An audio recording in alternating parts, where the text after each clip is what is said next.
वो तो मौलानाओं के लिए बिरयानी मंगवा रही है, कहीं कोरमा लाओ, मटन लाओ, है चिकन लाओ, तीतर बटर लाओ, खिलाओ मौलाना साहब को, इमाम साहब को, है वो मरने वाले के घर गई क्या? और आपका हिंदू मुसलमान किया जा रहा है? मौलाना साहब यहां तो केवल मुसलमान हो रहा है। ममता जी ने इमामों की बैठक बुलाई, मारे गए लोगों को नहीं, उनके परिवार के लोगों को थोड़ी बुलाया, और आपका केवल हिंदू बात चल रहा है। ये तो केवल मुसलमान बात हो रहा है। ममता बनर्जी योगी जैसा बिल्डोजर चलाए, जो भी दंगाई है बिल्डोजर चलाए, शिवेंदु अधिकारी के घर पर बिल्डोजर चलाए कि कैसा उन्होंने कहा कि जीत करके आएंगे असेंबली में मुसलमान तो उनको फेंक देंगे। योगी से सबक लें, जिस तरह योगी बात बात पर बिल्डोजर चला रहे। यूपी में सबसे ज्यादा वक्फ की जमीन है मौलाना साहब, आप भी जानते हो, और सबसे ज्यादा मुसलमान है। कहीं कुर्बानी हो रही है, कहीं खूब बह रहा है? नहीं ना, सब शांति है, सब चंगा जी। कहीं बवाल हो रहा है? नहीं। आपने सुना कहीं यूपी में बवाल? अशोक जी कहीं सुना? नहीं।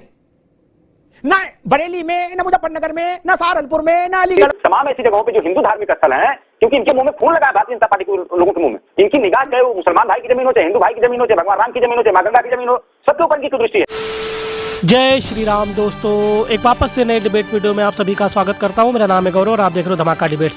दोस्तों, वरिष्ठ पत्रकार अमिताभ मल्होत्रा जी का धमाकेदार डिबेट वीडियो लेके आ चुका हूं। दोस्तों, आज का जो वीडियो है जो बहुत ही ज़्यादा धमाकेदार होने जा रहा है। दोस्तों, जिस तरह से वक्फ बोर्ड का जो मसला चल रहा है, जिस तरह से जो है संसद से जो कानून बना, उसके बाद जो है सुप्रीम कोर्ट में जो है इसको जो है ये पहुंच गया है और वहाँ पे जो है इसकी सुनवाई हो रही है। दोस्तों, आप लोगों ने देखा होगा इससे पहले भी कई सारे कानून बने, लेकिन सुप्रीम कोर्ट जो है पहली बार मतलब किसी कानून को जो संसद द्वारा बनाए गए कानून को जो है उस पर सुनवाई कर रही है। दोस्तों, इसी बात को लेकर जो है बंगाल में जिस तरह से जो है मुर्शिदाबाद में हिंदुओं के घरों को टारगेट किया गया मुस्लिमों के द्वारा और हिंदुओं के घर जलाए गए, उसको लेकर आज की बहस में मौलाना नदीमुद्दीन करके जो प्रवक्ता है, ये जो है ममता सरकार की एक तरीके से तारीफ करता हुआ नजर आ रहा है। इस बात पर जो है अमिताभ मल्होत्रा जी ने आज इसको तथ्यों के आधार पर बहुत अच्छे से एक्सपोज करके रख दिया है। और ये जो है मौलाना जो है अभी भी बात कर रहा है कि जो है सरकार जो है हमारी बात नहीं सुन रही है, मुसलमानों को परेशान कर रही है, इस तरह की बातें करता हुआ नजर आ रहा है। चलिए दोस्तों, आज की डिबेट को शुरू कर लेते हैं। चैनल पर पहली बार है, चैनल को सब्सक्राइब कर लीजिएगा, वीडियो को व्हाट्सएप के माध्यम से ज़्यादा ग्रुपों में शेयर कर देगा। चलिए वीडियो को चलते हैं और मिलते सीधे वीडियो के लास्ट में। और मैं एक बात नहीं समझा मौलाना साहब, नेहरू जी के समय एक्ट बना, नरसिंह राव के समय इसमें बोरा भर मसले जोड़े गए, मनमोहन सिंह के समय झुआ भर जोड़े गए, तब ये सेकुलर था। अब मोदी इसमें अमेंडमेंट कर रहे तो बोले कम्युनल हो गया।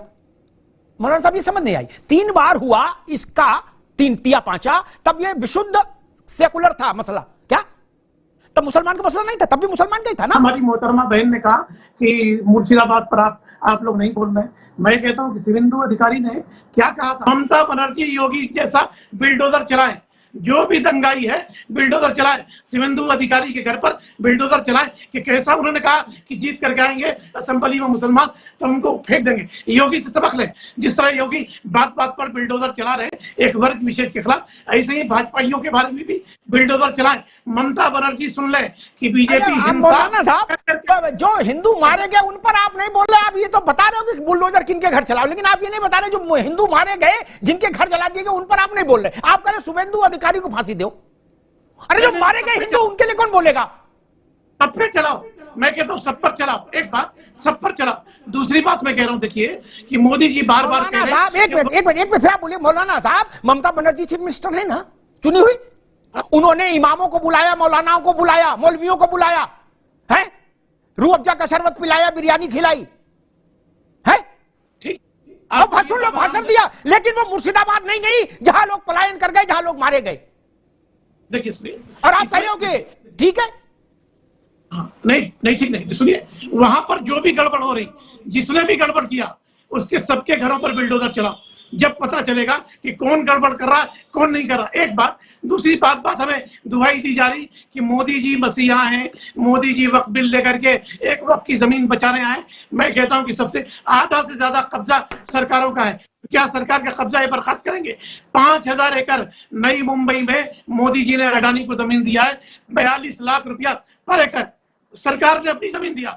जो सरकार अपनी जमीन नहीं बचा पा रही, वक्फ की जमीन क्या बचाएगी? देखिए सीधी बात है कि वक्फ पर मोदी सरकार कब्जा करना चाह रही, कह रहे कि मुसलमानों के बड़े बड़े लोग होटल बना लिए। मौलाना साहब, अब बहस उस दिशा में जाने की जहाँ स्पेसिफिक सवाल हो, स्पेसिफिक उत्तर। मेरा सिर्फ एक सवाल है, मैं तो आपको आगाह कर रहा हूं, 47% जमीन सुप्रीम कोर्ट के रोक टोक से खुली है अभी आपकी वक्फ की, क्या उस पर पूरा हक सरकार को है। अगर सुन लो भैया, 47% जो रुमाल रख के झोला रख के वक्फ की घोषित की गई, बोले यार रख दिया रुमाल अभी हमारी, सुन तो लो मालिक मेरे, सुन तो लो, फिर मेरी बात काट देना, सुन तो लो, कम से कम इतनी तो इजाजत दो मुझे।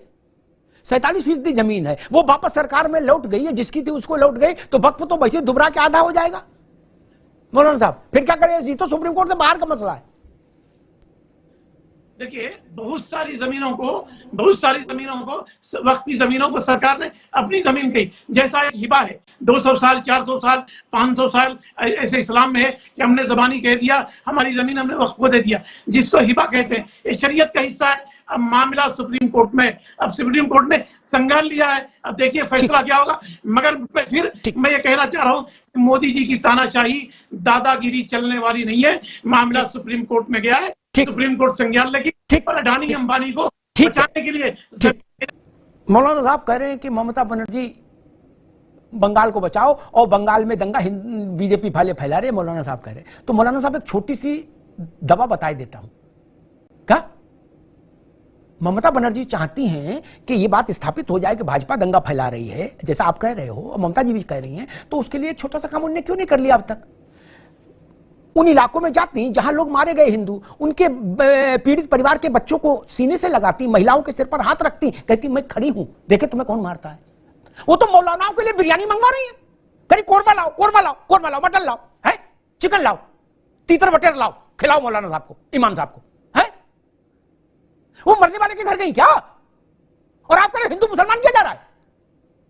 मौलाना साहब यहां तो केवल मुसलमान हो रहा है। ममता जी ने इमामों की बैठक बुलाई, मारे गए लोगों को नहीं, उनके परिवार के लोगों को थोड़ी नहीं बुलाया। और आप कह रहे हो केवल हिंदूवाद चल रहा है, ये तो केवल मुसलमानवाद हो रहा है। मालिक सच को कैसे नकार देंगे हम?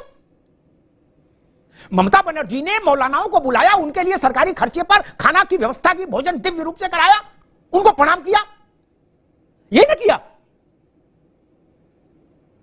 शासक एक वर्ग के साथ खड़ा हो जाए और फिर कहा जाए हम सेकुलर हैं। मौलाना साहब अगर ये सेकुलरिज्म है तो ऐसे सेकुलरिज्म को दूर से प्रणाम, अगर ये सेकुलरिज्म है, ठीक है। इसीलिए बंगाल में लोग करे योगी को लाओ, इसीलिए करे बंगाल में लोग योगी को लाओ। कर अशोक यादव जी, कागज ना इनके मांगे जाए ना जाएंगे ना उनके मांगे जाएंगे, नहीं, न्याय तो यही कहता है अगर इनके नहीं मांगे जाएंगे अकॉर्डिंग टू सुप्रीम कोर्ट, तो किसी के नहीं मांगे जाएंगे। अगर वक्फ बाई यूजर हो सकता है तो मंदिर बाई यूजर भी हो जाएगा। फिर मुझे लग रहा कई लाख केस जो है मंदिरों को लेकर वो सब समाप्त हो जाएगी, फिर तो कोई समस्या नहीं। अगर वहां हनुमान चालीसा जहां हो रही है बाई यूजर, वो मंदिर हो गया। जहां भजन कीर्तन हो रहा है, बाबा प्रवचन कर रहे हैं, वो बाई यूजर आश्रम हो गया। नहीं, जहां शब्द कीर्तन हो रहा है वो बाई यूजर गुरुद्वारा हो गया। देखिए भारतीय जनता पार्टी वो नाम भी लोग थोड़ा बदल के लेने लगे आजकल। देखते हैं लोग कहते हैं भारतीय जमीन माफिया पार्टी। खाली जहां जमीन देखा वहां भाजपा की निगाह अपने उद्योगपतियों को देने के लिए। तो हो सकता है कि भारतीय जनता पार्टी जिन आज वक्त के ऊपर इसकी कुदृष्टि है, अभी जैन समाज की कुछ जमीनों के ऊपर वहां पे मध्य प्रदेश में बवाल हुआ, तो हो सकता है कि इनकी जमीनें कल को इनकी कुदृष्टि जो है हमारे हिंदू समाज की भी जमीनों पर पड़ सकती हैं, जो कि मठ, गुरुद्वारा, अपने हनुमान चालीसा का नाम लिया, मंदिर, तमाम ऐसी जगहों पे जो हिंदू धार्मिक स्थल हैं, क्योंकि इनके मुंह में खून लगा है भारतीय जनता पार्टी के लोगों के मुंह में। इनकी निगाह चाहे वो मुसलमान भाई की जमीन हो, चाहे हिंदू भाई की जमीन हो, चाहे भगवान राम की जमीन हो, चाहे मां गंगा की जमीन हो, सबके ऊपर इनकी कुदृष्टि है। और मैं बताऊंगा नहीं, आपको पता है भगवान राम की जमीन का मामला अयोध्या में, तो इनके कुदृष्टि से कोई धर्म स्थल बचेगा नहीं। तो जब ये ऐसी कोई व्यवस्था लाने का कुत्सित प्रयास करेंगे कि मंदिर की जमीन को हड़पने की कोशिश करेंगे, मठ की जमीन को हड़पने की कोशिश करेंगे, तब जो माननीय सुप्रीम कोर्ट की टिप्पणी आप बार बार कर रहे हैं, तब ये टिप्पणी उस समय करिएगा कि भाई हाँ देखो, सुप्रीम कोर्ट ने कहा था कि वक्फ बाई यूजर, तो वक्फ बाई मठ, वक्फ बाई मंदिर, वक्फ बाई हनुमान मंदिर, तो सॉरी मतलब बाई यूजर जो आपने नाम लिया, सॉरी। तो ये सारी चीजें जो है आप उसमें काम आएंगे। अच्छा अभी बोलना गलत है, अभी ना बोले, अभी चुप रहे।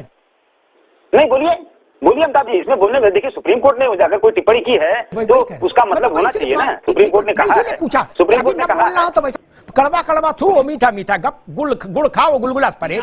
बोले गुलगुला ठीक नहीं हमारी। मौलाना साहब आप तो पुराने आदमी हो, जानते हो खेल क्या है और तेल क्या है, तेल की धार क्या है। मैं तो बहुत बुनियादी बात कहता हूं, ननकू इस बात को ये ऐसे समझा कि मस्जिद का कागज भी नहीं मांगो तो मंदिर का भी नहीं मांगो, बात खत्म, कथा समाप्त हो गई मौलाना साहब इस देश में। अब कोई कथा शेष नहीं, समाप्त हो गई। अगर आपके कहे से जमीन मस्जिद की हो गई तो अशोक यादव के कहे से जमीन मंदिर की भी हो जाएगी। कौन रोक सकता माइकल है? कौन रोक सकता है? ऐसा नहीं हो सकता कि आपके कहे से मस्जिद की जमीन मस्जिद की हो जाए और अमिताभ अग्निहोत्री के कहे से मंदिर की जमीन मंदिर की ना हो। ये तो नहीं संभव है। और ऐसा अगर कोई सोच रहा है, मैं कानून का विद्यार्थी नहीं हूं, सामान्य समझ के आधार पर एक स्थापना रखता हूं, विद्वान लोग उसकी समीक्षा करेंगे।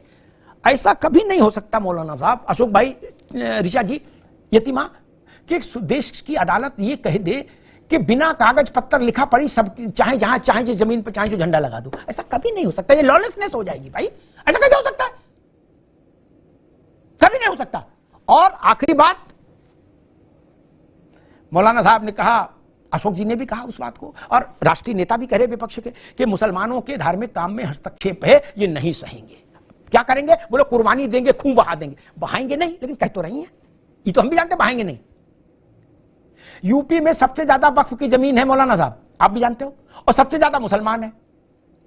कहीं कुर्बानी हो रही है, कहीं खून बह रहा है? नहीं ना। सब शांति है, सब चंगा जी। कहीं बवाल हो रहा है? नहीं। आपने सुना कहीं यूपी में बवाल? अशोक जी कहीं सुना? नहीं। न बरेली में, न मुजफ्फरनगर में, न सहारनपुर में, न अलीगढ़ में, न बदायूं में, न नजीबाबाद में, न अंबेडकर नगर में, कहीं नहीं। न मऊ में, न आजमगढ़ में, कहीं बवाल नहीं हो रहा। 4 करोड़ मुसलमान और सबसे ज्यादा वक्फ। इसके पीछे कोई कारण तो होगा। बंगाल जल रहा है, उत्तर प्रदेश में सब चंगा कैसे है? ये बड़ी बात है, इसको नोटिस में रखिए। और जो लोग उत्तर प्रदेश में रह रहे हैं उनको प्रसन्न होना चाहिए इस बात से, नहीं। और आखिरी बात कि मुसलमानों के धार्मिक काम में हस्तक्षेप, मौलाना साहब बैठे हैं, आलिम हैं, ये केवल भारत का ही नहीं, दुनिया भर में इस्लाम के जो स्वरूप है उन सब पर इनका अध्ययन है। मैं इनसे एक बात कही कि बात समाप्त कर दूंगा। अगर हिंदुओं के धार्मिक मामलों में मौलाना साहब देश की संसद नेहरू जी से लेकर आज तक कानून बनाती रही है बिना रोक टोक धड़ल्ले से, है, तो मुसलमान पर कानून क्यों नहीं बन सकता? क्यों नहीं बन सकता? वो नागरिक नहीं इस देश का, या उसको कुछ प्रिविलेज देंगे? नहीं। हिंदू उत्तराधिकार एक्ट बना ना, हिंदू कोड भी लाया ना, मुसलमान पर क्यों नहीं हो सकता? क्यों नहीं बन सकता कानून? संसद के हाथ बांधे जाएंगे क्या? संसद के पांव बांधे जाएंगे क्या? कैसा दुस्साहस हो रहा है? संसद को बांधने की कोशिश हो रही है, नाथने की कोशिश हो रही है। संसद 150 करोड़ लोगों के का प्रतिनिधि चेहरा है, उसको आजादी है हिंदू मुस्लिम सिख ईसाई सबके लिए कानून बनाने की, सबके लिए कानून बनाने की। और संसद के कानून के आगे हमारा भी सिर झुकना चाहिए, मुसलमान का भी झुकना चाहिए, सिख का भी झुकना चाहिए, ईसाई का भी झुकना चाहिए। धन्यवाद। मजा आया। खत्म, bye bye, tata, goodbye, गया। तो दोस्तों वीडियो हो चुका है समाप्त, और यहाँ तक वीडियो देखने के लिए आप सभी का धन्यवाद करते हैं। आप सभी से रिक्वेस्ट है, यदि चैनल पे पहली बार विजिट कर रहे हैं तो चैनल को सब्सक्राइब जरूर कर ले, साथ ही साथ बेल वाला आइकन प्रेस करके ऑल पे क्लिक कर लेना, जिससे जब भी हम वीडियो अपलोड करेंगे उसका नोटिफिकेशन आपके फ़ोन पर आ जाएगा। तो दोस्तों आज की वीडियो की बात कर लेते हैं। दोस्तों आज के वीडियो में आप लोगों ने देखा एक तरह से जो मौलाना नदीमुद्दीन है, ये लोग जो हमेशा जो है अपने जो मुस्लिम जो दंगा करते हैं उनका बचाव करते हुए नजर आ रहे हैं। यहाँ पर भी जिस तरह से मुर्शिदाबाद में जो दंगे हुए उसको लेके जो है ये उल्टा जो है बीजेपी सरकार को जो है कोसता हुआ नजर आ रहा है कि भाजपा जानबूझ के दंगे करा रही है और हिंदुओं के साथ ये कर रही है। दोस्तों आज की डिबेट के बारे में आपकी क्या प्रतिक्रिया है, कमेंट के माध्यम से बिल्कुल देना मत भूलिएगा। इस वीडियो को यहीं पर समाप्त करते हैं, मिलते हैं आपको किसी और वीडियो में, तब तक के लिए जय श्री राम।